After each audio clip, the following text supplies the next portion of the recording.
కృష్ణ. జయ జగన్నాథ్. శ్రీ జగన్నాథ స్వామి, బలభద్రుల వారు, తల్లి సుభద్ర, శ్రీల ప్రభుపాదుల వారు మరియు జగన్నాథ స్వామి యొక్క ప్రియభక్తులైన మీరందరి కృప వల్ల ఈ యొక్క శ్రీ జగన్నాథ స్వాముల వారి యొక్క లీలామృతం సిరీస్ నిరాఘాటంగా చక్కగా కొనసాగుతోంది. ఇప్పటి వరకు కూడా మనము 5 చక్కటి లీలలు చర్చించుకున్నాము. ఈరోజు మరొక లీల మీ ముందు చర్చించడానికి వచ్చామండి. శ్రీ జగన్నాథపురి ధామంలో తాళీచ మహాపాత్ర అని ఒక పూజారి ఉండేవారు. ఆయన మహాభక్తుడు.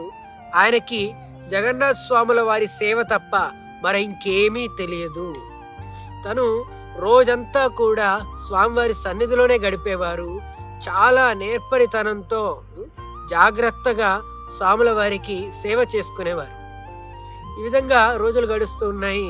అయితే ప్రతిరోజు కూడా రాజ్యాన్ని పరిపాలించే రాజుగారు జగన్నాథ స్వామి సందర్శన నిమిత్తం అక్కడికి వచ్చేవారు. ఆయన దర్శించుకొని వెళ్ళే సమయంలో ఈ యొక్క మహాపాత్ర పూజారి తాను స్వామివారి మెల్లో ఉన్న పుష్పమాలని తీసి ఈ రాజుగారి మెల్లో వేసేవారు. ఇక భగవంతుని యొక్క మహాకృపగా ఆ యొక్క రాజుగారు కూడా దాన్ని భగవంతుని ప్రసాదంలా భావించి పరమానంద భరితుడైపోయి అక్కడి నుంచి వెళ్ళేవారు. ఇది నిత్యకృత్యం. అలాగే ఒకరోజు రాజుగారు జగన్నాథ స్వామి దర్శనం కొరకు వచ్చారు. ఆ సమయంలో ఈ యొక్క మహాపాత్ర సింహద్వార ప్రవేశంలో ఉన్నారు. ఇతర పూజారులు గట్టిగా అరిచారు, స్వామి రాజుగారు వచ్చారు, దయచేసి తొందరగా రండి అని. ఈయన వెంటనే కంగారులో పరిగెత్తి ఈ యొక్క గర్భగుడిలోకి ప్రవేశించారు. అయితే అప్పటికే రాజుగారు దర్శనానికి వచ్చేశారు. కానీ ఇక్కడ విడ్డూరం ఏంటి అంటే జగన్నాథుల వారి మెల్లో పుష్పమాల అనేది ఇంకా సమర్పించలేదు. అయ్యయ్యో, జగన్నాథుల వారికి ఇంకా మనం మాల సమర్పించలేదు, మరి రాజుగారికి మహామాల ఎలా ఇస్తాం చెప్పండి అని ఈయన సందిగ్ధంలో పడిపోయి ఆ సమయంలో కంగారులో ఎటు తోచని పరిస్థితుల్లో అయోమయంలో తన మెల్లోనే ఉన్న ఒక పుష్పమాలని తీసి జగన్నాథుల వారి మెల్లో వేసేశాడు. అప్పుడు రాజుగారి దర్శనానికి వచ్చి ఎప్పట్లాగే సాష్టాంగ నమస్కారం చేసి తర్వాత తీర్థ ప్రసాదాలు స్వీకరించి ఈ మహాపాత్ర గారి దగ్గరికి వచ్చి నిలబడ్డారు. అర్థమైంది అన్నట్టుగా ఆయన జగన్నాథుల వారి మెల్లోని ఆ యొక్క పుష్పమాలని తీసి మహామాలగా ఈ యొక్క రాజుగారి మెల్లో వేసేశారు. రాజుగారు ఎప్పట్లాగే ఆనందపడిపోయి దాని సువాసనలు పరిమళాన్ని చూసుకుంటూ వెళ్ళిపోయారు. అయితే ఆయన మనసులో ఎక్కడో బిక్కుబిక్కుమంటూ భయపడుతూ ఉన్నారు. నేను చేసింది తప్పే, స్వామివారి మెల్లో మాలలేదు, నా మాలను స్వామివారి మెల్లో వేయడం అత్యంత పెద్ద అపరాధం. అంతేకాకుండా దాన్ని భగవంతుని మహామాలగా రాజుగారికి ఇవ్వడం మరొక అపరాధం. అయ్యో, దీనికోసం నాకు ఏ శిక్ష రాబోతుందో అని మనసులోనే భయపడుతూ కూడా ఆయన జగన్నాథ స్వామికి ప్రార్థిస్తూ ఉండిపోయాడు. సాయంకాలానికి రాజుగారి భవనం నుంచి కబురు అందింది, యొక్క రాజభవనానికి రావాల్సిందిగా రాజుగారి ఆజ్ఞ. అయితే తను భయపడుతూనే వెళ్ళాడు. అక్కడ రాజుగారు కూడా ఆ యొక్క మాల్లో ఒక పెద్ద నల్లటి వెంట్రుక చూశారు. ఆయనకు వెంటనే అనిపించింది, ఇది జగన్నాథ్ మెల్లోని మాల కాదేమో, వేరే ఇతరుల మెల్లోదు, లేకపోతే ఆ యొక్క పూజారి యొక్క మెల్లోదు అయి ఉండొచ్చు. దాన్ని జగన్నాథుల వారికి వేసి ఆయన మహామాలగా నాకు ఇచ్చారు, ఇది ఖచ్చితంగా అపరాధమే, అలా చేసి ఉండకూడదు అని ఆయన అనుమానంతో ఈ యొక్క మహాపాత్రను పిలిచారు. అయితే మహాపాత్ర వచ్చి రావడంతో ఈ యొక్క రాజుగారు చిన్నగా నవ్వుతూ, ఏమయ్యా, ఈ యొక్క జగన్నాథ స్వామి వారు ఎప్పటి నుంచి జుట్టు పెంచుతున్నారు, నాకు ఈ మాల్లో ఒక పెద్ద నల్లటి వెంట్రుక వచ్చింది, ఇదిగో చూడండి అని చూపించారు. అప్పుడు ఈ యొక్క మహాపాత్ర మనసులో ఎంతో భయము ఆందోళన ఉన్నప్పటికీ కూడా బయటకు మాత్రం బిగ్గరగా గంభీరంగా స్వరంతో, జగన్నాథ స్వాముల వారు ఈ మధ్యనే జుట్టు పెంచడం ప్రారంభించారండి, మీకు ఆ విషయం చెప్పడం మర్చిపోయాను అన్నారు. అయితే రాజుగారు ఇంకా అనుమానంతో, అవునా, నేనెప్పుడూ చూడలేదే, నిన్న మొన్న చూసినప్పుడు కూడా స్వామివారికి వెంట్రుకలు ఉన్నాయన్న విషయం నాకేం అర్థం అవ్వలేదే అక్కడ అంటే ఆయన అన్నారు, లేదండి, మీరు వచ్చి చూస్తే అర్థమవుతుంది, రేపు ప్రొద్దున రండి అన్నారు. రాజుగారు వెంటనే, సరే, నేను రేపు ప్రొద్దున వచ్చి దర్శనం చేసుకుంటాను, స్వామివారికి ఈ యొక్క శిరోజాలు ఉన్నాయో లేదో నేను చూస్తాను, ఒకవేళ స్వామివారికి శిరోజాలు లేనట్లయితే నీకు రాజ్య బహిష్కార శిక్ష విధించవలసి వస్తుంది, సరేనా అని అడిగారు. సరే అండి, జగన్నాథ స్వాముల వారికి పుష్కలంగా వెంట్రుకలు ఉన్నాయి, వచ్చి చూడండి అని అప్పటి వరకు అబద్ధం చెప్పేసి తప్పించుకున్నారు. తర్వాత వెంటనే పరిగెత్తుకొని స్వామివారి శ్రీమందిరానికి వచ్చి గర్భగుడిలోకి ప్రవేశించి స్వామివారికి సాష్టాంగ నమస్కారం చేసి, మహాప్రభు, నేను ఈరోజు చాలా గొప్ప అపరాధం చేశాను. నీ అధికార ప్రతినిధి అయిన రాజుగారికి అబద్ధం చెప్పాను. ఇంకా నా యొక్క పాపానికి నిష్కృతి లేదు. నీ సుదర్శన చక్రంతో నా 2 చేతుల్ని ఖండించు, లేదా నాకు ఇంకేదైనా పెద్ద శిక్షను విధించు అంటూ గొల్లున ఏడ్చేశారు భగవంతుని ముందు చిన్న పిల్లల్లాగా.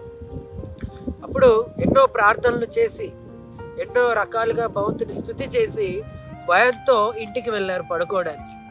ఆ రోజు పడుకునే ముందు అనుకుంటూ ఉన్నారు, స్వామివారు భక్త వత్సలురు, ఏ రకంగానైనా తను కాపాడుతారేమోనన్న ఆశతో మళ్ళీ ప్రార్థనలు చేసి పడుకున్నారు. అయితే రాత్రి స్వప్నంలో జగన్నాథ స్వామి దర్శనమిచ్చి నవ్వసాగారు. ఆ తర్వాత గంభీరమైన స్వరంతో, మహాపాత్ర, ఎందుకు భయపడుతున్నావు నువ్వు?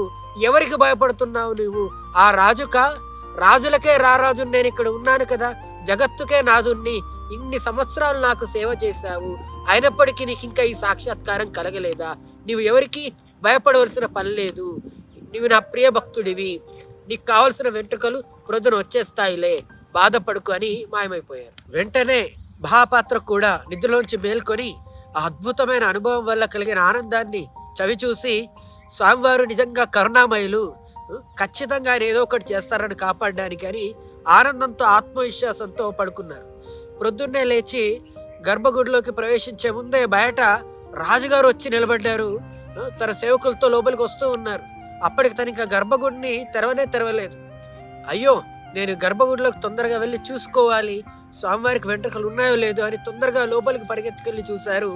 స్వామివారికి పుష్కలంగా నల్లగా నిగనిగలాడుతూ గొప్ప శిరోజాలు వచ్చేసాయి.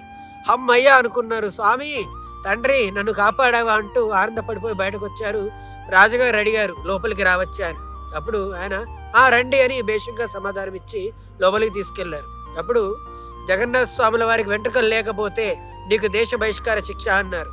అదేమీ లేదండి, మీరు వచ్చి స్వామి దర్శనం చేసుకోండి అన్నారు. ఎప్పుడైతే ఆయన లోపలికి వచ్చారో నల్లగా నిగనిగలాడుతూ కురులు యొక్క రాజుగారికి దర్శనమిచ్చాయి. రాజుగారు చాలా ఆశ్చర్యపోయి స్వామివారికి వెంట్రుకలు ఎలా వచ్చాయి, ఎప్పుడు వచ్చాయి? నిన్న కూడా లేవే అన్నారు. లేదండి, స్వామివారికి వెంట్రుకలు ఉన్నాయి అన్నారు పూజారి. అప్పుడు రాజుగారికి కాస్త అనుమానం వచ్చింది. ఏదైనా జిగురు లాంటి పదార్థం తీసుకొచ్చి ఈ పూజారి స్వామివారికి వెంట్రుకలు అతికించారేమో అన్న అనుమానంతో, ఇవి నాకు కృత్రిమంగా అనిపిస్తూ ఉన్నాయి, నేను లాగి చూడాలా అన్నారు. చూడండి అన్నారు. ఎప్పుడైతే రాజుగారు వాటిని లాగి చూశారో అవి రాలేదు, నిజంగా వెంట్రుకలు లాగానే ఉన్నాయి. అయితే ఆయనకు అనుమానంతో కాస్త గట్టిగా లాగుదామని చాలా గట్టిగా లాగారు. అప్పుడు వెంట్రుకల చేతికి రాలేదు, కానీ యొక్క పాల భాగం నుంచి కూడా రక్తం దారులుగా వచ్చింది. అది చూసి వెంటనే భయపడిపోయి దిగ్భ్రాంతి చెంది రాజుగారు కింద పడిపోయి సాష్టాంగ నమస్కారం చేసి, మహాప్రభు, నన్ను క్షమించండి, గొప్ప అపరాధం చేశాను, మీకు గాయాన్ని కలిగించాను, మీ నెత్తురు చవి చూశాను అని చాలా బాధపడిపోయారు. అప్పుడు వెంటనే రాజుగారు యొక్క మహాపాత్ర పూజారి పాదాల మీద పడిపోయి, నన్ను క్షమించండి, మీకోసం జగన్నాథ స్వాముల వారు సాక్షాత్తు వెంట్రుకలను కూడా ధరించడానికి సిద్ధమయ్యారు. మీరు చాలా గొప్ప భక్తులు, అలాంటి మిమ్మల్ని నేను అనుమానించి అవమానించి అపరాధం చేశాను, నన్ను దయచేసి క్షమించండి అని బోరున ఏడ్చారు. అప్పుడు మహాపాత్ర కూడా రాజుగారిని, లేదు, నన్ను మీరు క్షమించాలి, నేను అబద్ధం చెప్పాను, కానీ కరుణామయులు మన జగన్నాథ స్వామి నా కోసం యొక్క వెంట్రుకలు ధరించారు, స్వామి నిజంగా భక్తవత్సలుడు అంటూ తను కూడా కన్నీరు కార్చారు. ఇద్దరూ కలిసి జగన్నాథ స్వాముల వారి యొక్క భక్త వత్సలతను మరియు భక్తుల పట్ల ఆయన ప్రేమను అర్థం చేసుకొని జగన్నాథ స్వాముల వారి యొక్క కీర్తనలు, ఎన్నో నామాలు, గుణగణాలు, స్తవాలు అన్నీ చేసుకుంటూ చాలాసేపు ఆనందంతో సమాధిలో గడిపారు. ఆ తరువాత కాసేపటికి ఇద్దరు కూడా వారి గృహాలకి ఆనందంతో వెళ్ళిపోయారు. ఈ విధంగా జగన్నాథ స్వామి తన భక్తులను కాపాడడానికి ఎన్నో అద్భుతమైన లీలలు చేస్తూ ఉంటారు. మీ అందరికీ కూడా ధన్యవాదాలు. మీరు అందరి వల్ల నేను యొక్క లీలా కీర్తనము చేసే అద్భుతమైన అవకాశం నాకు లభించింది. మీ అందరికీ కూడా చాలా కృతజ్ఞతలు. వచ్చే భాగంలో మరో చక్కటి లీలను మీ ముందుకు తీసుకొస్తానని మాటిస్తూ ఇంతటితో ఈరోజు మనము విరమిద్దాము. హరే కృష్ణ. జై జగన్నాథ్. శ్రీల ప్రభుపాద్ కి జై.